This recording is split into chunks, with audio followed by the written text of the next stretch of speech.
Now, International Relations and Cooperation Minister Ronald Lamola has officially opened the G20 Sherpas Meeting in Sandton, Johannesburg. Lamola says Pretoria is on course to hosting the G20 Summit in 2025.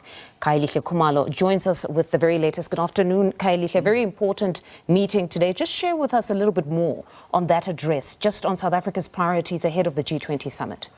So by all means, Mfundo, as you know, that this is quite a very important moment for South Africa, really showcasing its prowess, its capabilities, that it can really host such a very important meeting where quite influential economies will be descending to our shores. So this is one of the very critical meetings, really, where they're crafting the agenda, where the Sherpas and very key central bank deputy governors as well will have an opportunity as well. But most importantly, to quote Minister Lamola's phrasing, he said, this is like an engine force where the Sherpas will have a time to look at all these critical issues. I think for South Africa, for example, they've been very clear that they're looking at what Brazil has been doing for the global south, all the way from New Delhi in India, where the issue, for example, of the inclusion of the African Union as a permanent member of the G20, but also making sure that they address critical issues. In fact, Minister Lamola was saying, look, your meeting in Johannesburg is incredibly hot,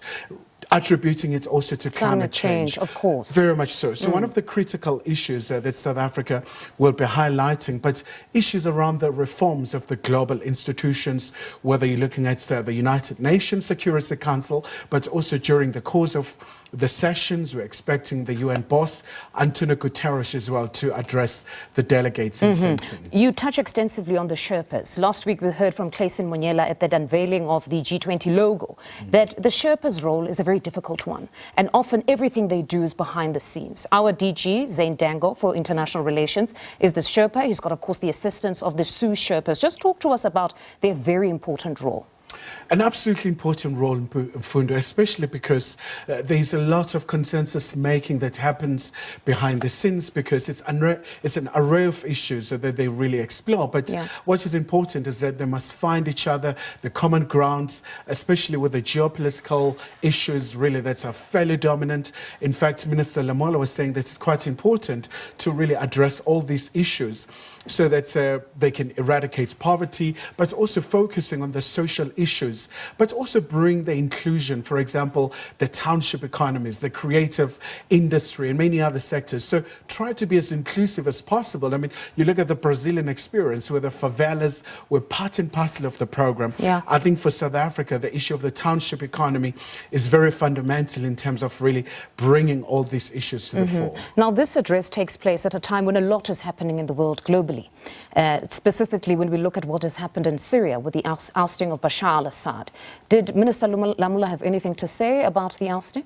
So currently South Africa is assessing the situation in Damascus in light of those political developments. But Minister Lamola said they are hoping and praying that peace will prevail, especially because this is a very volatile, it's a very unstable region, given all the challenges that you have in Gaza, you know, also in light of the ceasefire that you have seen recently in Lebanon. So it's a very, very volatile situation. And a number of regional players are really keeping a close eye on these developments. And then we have the Angolan president, João Lourenço, coming to the country. Just talk to us about this. Did he touch on it a little bit?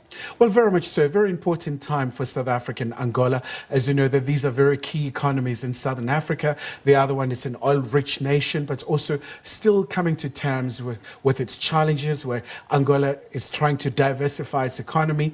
So hoping to learn from South Africa, especially after what we have seen, where the outgoing US President Joe Biden was in Angola. One of the major talking points was around the Lobito corridor, connecting the DRC, Zambia, but also Tanzania, connecting it to the very key minerals. As you know, that's cobalt and also copper. These are very key minerals when it comes to the manufacturing of electric vehicles. So it's going to be very important for South Africa and Angola as well in terms of solidifying their bilateral ties, but also the business opportunities for the captains of industries in terms of the two countries. And this is one of the very key historical country for South Africa in terms of opening the doors for the freedom fighters, where the likes of ANC at the training camps, but also very interesting times because when you look at what's happening in the DRC, South Africa and Angola, they've been very instrumental in stabilizing the eastern parts of Congo. All right, Khayelihle, thank you very much for that comprehensive wrap. That's Khayelihle Khumalo,